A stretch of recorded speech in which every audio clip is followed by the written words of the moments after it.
Assalamualaikum warahmatullahi taala wabarakatuh. Selamat datang kembali di channel Fiksi Cerita Horor. Untuk kisah kali ini ada sebuah kisah yang diambil dari akun Twitternya @rianfrd_et. Dan untuk kisah yang akan saya bawakan kali ini yaitu sebuah kisah yang berjudul Hantu Penunggu Kamar Mandi. Dan untuk seperti apa kisahnya, mari kita masuk ke ceritanya. Ini adalah cerita dari salah satu sahabat yang telah bersedia untuk berbagi pengalaman horornya. Namaku Sinta, menjadi seorang mahasiswa di universitas yang bukan dari tempatku berasal, membuatku harus menyewa sebuah kos. Pertama kali aku masuk kos, ibu kos itu sangat baik sekali. Bahkan aku sempat kaget dengan harga kos yang amat begitu murah. "Ini silakan diminum dulu, Dek," ucap ibu pemilik kos dengan lembut kepadaku. Aku pun sontak langsung bertanya-tanya, "Di sini ada berapa orang yang sewa, Bu?" Ibu kos langsung menjawab, "Kebetulan lagi kosong. Baru 2 hari yang lalu ia wisuda." Ibu turut bangga. Aku kemudian merasa lega. Ya, di sini memang sempat ditempati oleh seseorang, dan dia adalah mahasiswa yang sama sepertiku. Hingga kemudian aku pun jadi untuk menyewa kos di tempat itu. Namun sebelumnya aku harus pulang dulu ke rumah asalku untuk meminta izin kepada orang tuaku. Setelah selesai meminta izin, aku pun kemudian membawa barang bawaanku. Tidak begitu banyak karena aku memang seorang wanita yang tidak terlalu mementingkan penampilan. Dan satu malam saat aku tidur di kosan, semuanya terasa baik-baik saja. Tidak ada hal yang aneh yang aku alami di kampus. Aku bertemu dengan seorang teman. "Namaku Dewi," katanya. Dia pun kebetulan tengah mencari sebuah kos. Lalu aku pun mengajaknya untuk tinggal bersama. Karena uang kosnya bisa dibagi 2, meringankan kami. Dewi pun kemudian setuju untuk tinggal bersamaku di kos itu. Dengan demikian, minimal aku tidak hanya tinggal seorang diri. Di sini ya, jujur saja aku takut. Meskipun keamanan di situ begitu ketat. Penjaga kos pun melarang keluar di atas jam 9. Tapi tetap saja rasa takut itu masih ada. Apalagi dengan keadaan diriku yang tengah tinggal jauh dengan kedua orang tua. Kemudian di satu malam aku mendapat sebuah panggilan telepon, yaitu dari Dewi. "Besok aku sampai di sana, nanti kamu Sherlock saja," kata Dewi di ujung telepon. "Iya Dewi, nanti aku Sherlock," jawabku. Dan kemudian aku pun menutup telepon. Saat itu aku melihat jam menunjukkan pukul 10 malam. Belum ada tanda-tanda terjadinya sesuatu. Hingga kemudian tiba-tiba perutku keroncongan. Ya, aku lupa bahwa sedari tadi siang di kampus aku belum makan sama sekali. Lalu aku pun berniat untuk pergi ke ruangan dapur. Barangkali persediaan mie instan untukku masih tersedia. Dan syukurlah masih ada. Aku pun kemudian memasaknya. Saat aku memasak, aku mendengar suara wanita tengah bernyanyi, seperti nembang. Suara itu berasal dari balik pintu kamar mandi. Detik itu pula jantungku berdebu kencang. Aku keringatan dan terus berkata dalam hati, "Indomie, ayo cepat matang." Lalu setelah mie instan yang kubuat telah matang, aku bergegas menuju ke kamar. Aku makan di dalam kamar dan menolak keluar lagi. Ya, suara itu memang agak samar dan tidak jelas. Tapi suara itu begitu hebatnya bisa terngiang di telinga ini. Malam itu sebenarnya aku ingin mengadu kepada ibu kos, tapi rasanya tidak enak. Malam-malam harus membangunkannya. Lalu yang aku tunggu-tunggu akhirnya tiba. Ya, sinar mentari pagi itu saat aku hendak mandi. Aku berjalan mengendap. Aku tengok kanan kiri. Semua masih utuh kecuali sikat gigiku yang tergeletak di bawah lantai. Sementara waktu sore ketika aku mandi, aku sudah menyimpannya dengan rapi. Dan apa boleh buat, pagi itu aku harus rela untuk tidak menyikat gigi. Sebelum berangkat, aku menyempatkan untuk membeli permen, minimal tidak bau. Di kampus, Dewi masih belum masuk. Mungkin dia akan sampai nanti sore. Dan setelah aku pulang, benar saja dugaanku.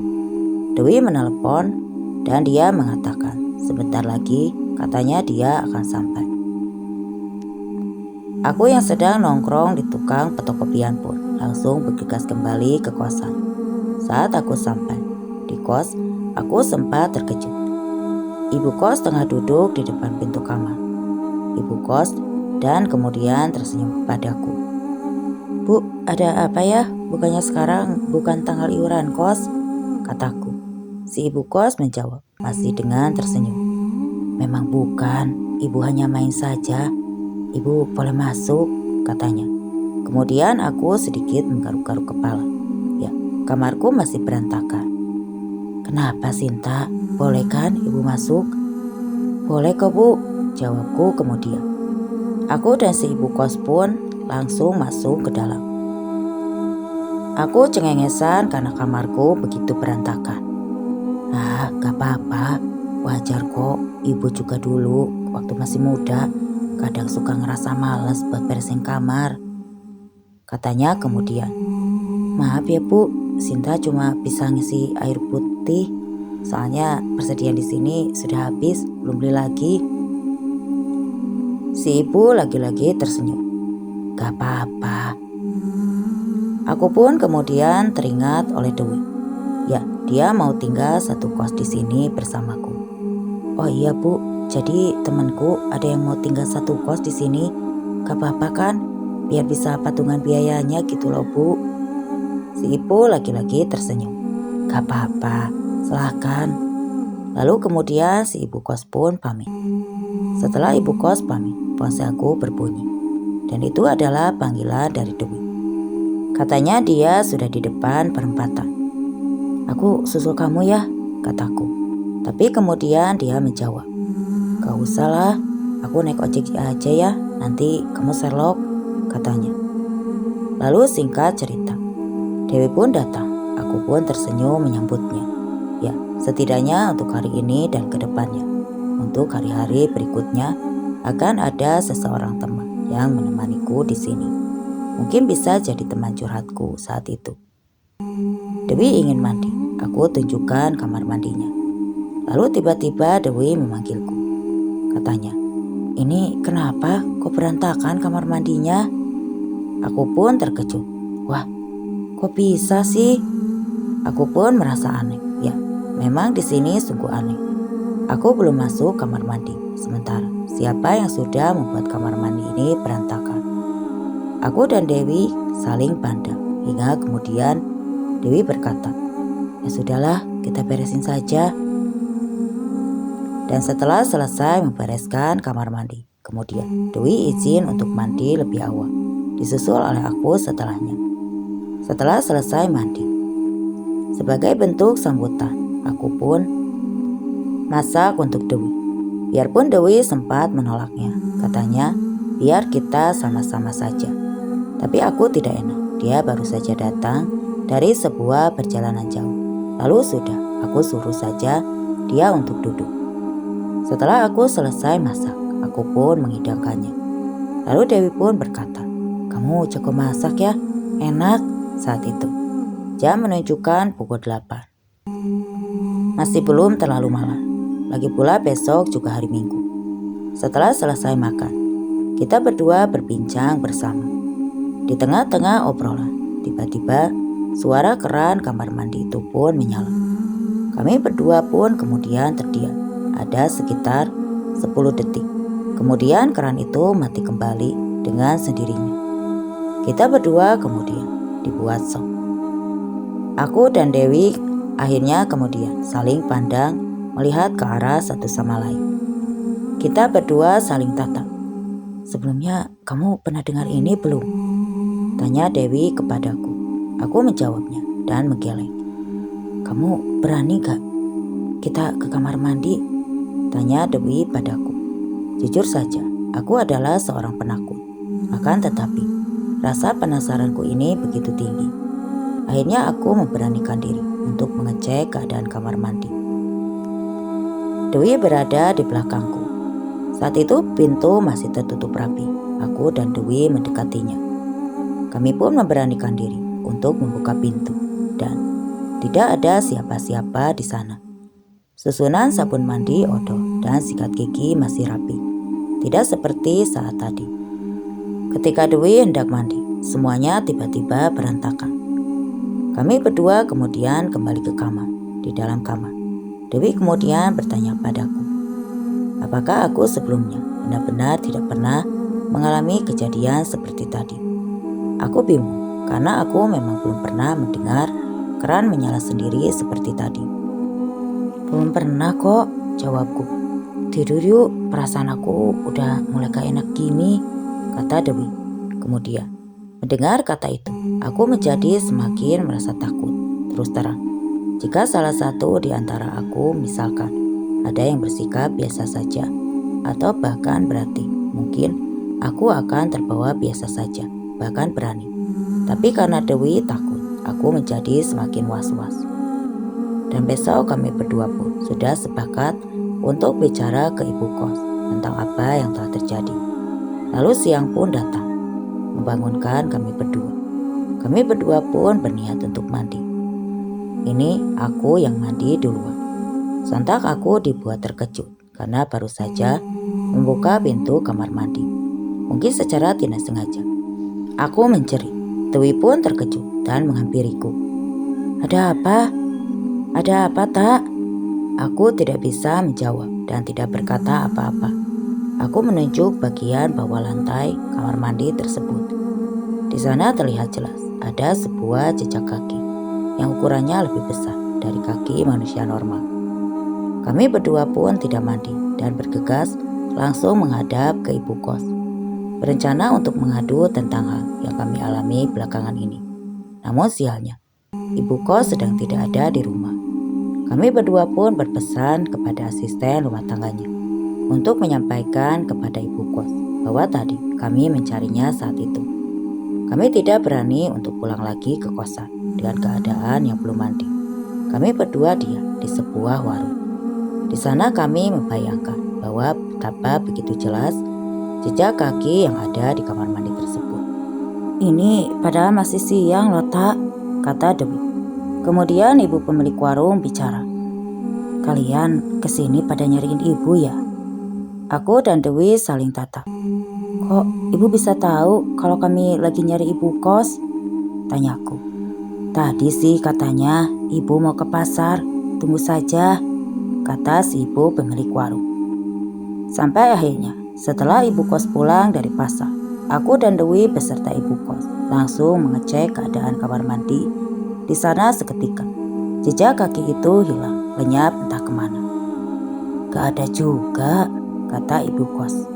Beneran Bu, tadi saya lihat kok, ada, kataku kemudian. Iya, ibu tadi di sini, ada jejak kaki, jawab Dewi. Kemudian ibu kos tersenyum. Itu hanya halusinasi kalian, kalau memang benar ada, mana buktinya, katanya. Tapi memang beneran Bu, tadi ada jejak kaki. Tak tahu lagi aku harus bagaimana untuk meyakinkan ibu kos. Ya sudah, sekarang aku mau pulang dulu, kan hari udah sore. Akhirnya aku memutuskan untuk mandi dan kemudian setelah aku selesai, kini giliran Dewi yang mandi. Namun saat itu tiba-tiba dia menjerit, pintu terkunci. Aku mencoba membukanya dari luar. Dewi terus mendorongnya dari dalam. Tak, tolong, aku takut. Akhirnya pintu berhasil dibuka. Aku dan Dewi terjatuh di lantai. Alhamdulillah ya Allah, ucap Dewi akhirnya. Pada saat itu kami sepakat untuk menemui ibu kos dan kemudian singkat cerita, ibu kos pun datang dan masuk ke dalam kamar kos kami. Saat itu aku meminta ibu kos untuk menyaksikan sendiri apa yang kami rasakan akhir-akhir ini. Tapi siangnya, sampai jam 10 ibu kos berada di sini. Tidak terjadi tanda-tanda apa-apa. Ibu kos pun izin untuk pulang, seraya berkata, kalau ada apa-apa, panggil saja ya, penjaga kos. Ibu mau pulang dulu, suami ibu pasti nunggu, katanya, seraya tersenyum. Setelah ibu kos pergi dari kosan, otomatis hanya tersisa kami berdua. Saat itu degup jantungku terasa semakin cepat. Kurasa Dewi pun begitu. Ia pun berkata, "Lebih baik kita langsung tidur aja yuk." "Iya, benar aja."